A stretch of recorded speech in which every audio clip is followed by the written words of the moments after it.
Pense au manger des pommes de Jacques Chirac. Bonjour Sylvie Brunel. Bonjour. Vous avez enquêté, vous, sur ce sujet, sur les bienfaits de ce fruit. Jamais il n'a été autant critiqué à cause des pesticides. Alors vous, quelle est votre conclusion? Ma conclusion, c'est qu'une pomme, c'est un fruit parfait. C'est un miracle, une belle pomme comme ça. Pour l'avoir, il faut passer beaucoup de temps dans son verger. Derrière chaque pomme, il y a des histoires d'hommes, des histoires d'arboriculteurs passionnés. Que ce soit les pommes anciennes ou les pommes nouvelles. Une pomme, ça met 8 mois pour pousser.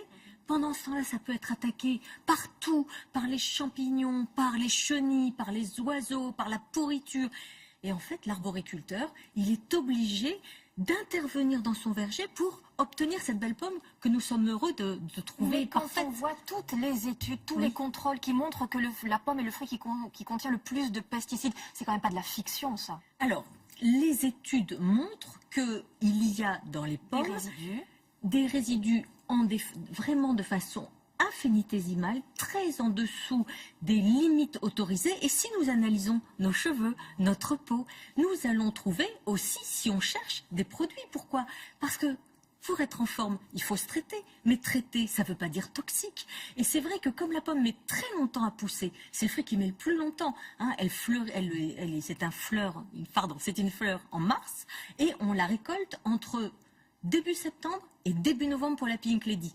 Donc pendant tout ce temps-là, il faut pouvoir intervenir. Mais ça ne veut pas dire utiliser des produits toxiques. Ça veut dire du talc s'il fait trop chaud, vaporiser de l'eau s'il y a du gel. Donc moi je dis non, la pomme est saine. Et vous voyez, vous venez de faire un sujet sur le problème de la maigreur. Quand on mange une pomme chaque matin, l'adage dit une pomme chaque matin éloigne le médecin, on est sûr d'être en forme. C'est un fruit miracle parce qu'il a tout ce qu'il faut pour être en bonne santé. Est-ce que quand même il ne vaut pas mieux la peler? Vous la pelez, vous, la pomme? Alors moi je ne l'appelle pas, je vais vous dire pourquoi. Parce que dans la peau, il y a énormément d'atouts, notamment de vitamines. Ce qu'il faut en revanche, c'est la laver. Pourquoi? Pas dans la station fruitière. Dans la station fruitière, les pommes sont calibrées avec de l'eau. On dirait des poissons rouges, vous savez, elles flottent. Je vois très bien les images. En revanche, quand on l'achète, parfois il y a des gens qui l'ont tripotée avant nous. Donc il faut la laver. Mais qu'elle soit bio ou pas bio, elle est bonne pour la santé. Et d'ailleurs, 2/3 des vergers en France sont ce qu'on appelle des vergers éco-responsables. C'est-à-dire que l'arboriculteur s'engage à respecter toute une charte de bonnes pratiques. En bio ou en pas bio, c'est pareil. Il faut avoir vraiment confiance dans ces pommes. Vous en avez apporté j'en ai apporté plein. Alors j'en vois une, la jaune elle n'est pas du tout brillante, pas comme les autres. Alors, une pomme brillante ou pas? Alors en fait j'ai apporté celle-ci parce que c'est une golden, vous savez c'est la pomme la plus consommée au monde. Il y a une pomme sur 3 en France qui est une golden. Et il y a beaucoup de gens qui pensent que la golden c'est le symbole de l'agriculture industrielle. C'est totalement faux. Vous voyez cette golden-là, elle vient de Perlim. Perlim, c'est une coopérative du Limousin. Dans le Limousin, ils appellent cette pomme leur pomme d'or. Pourquoi? Parce que le Limousin, c'est une région qui n'est pas extrêmement riche, mais vous avez des routes de la pomme, entre notamment Limoges et Brive-la-Gaillarde.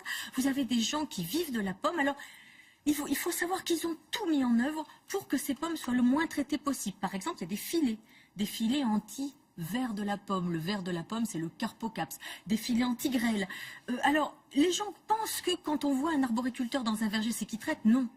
Non, non, non. Il faut 700 heures de travail par hectare pour réussir à produire ces belles pommes que nous trouvons sur nos étals, bonnes, saines et pas chères. C'est ça qui est important aussi. Beaucoup Sylvie Brunel d'être venue nous parler de ces pommes. Pour ceux qui voudraient en savoir plus, il y a ce livre, le vôtre, Croquer la pomme. C'est publié chez Jean-Claude Lattès. Merci à vous. Merci beaucoup.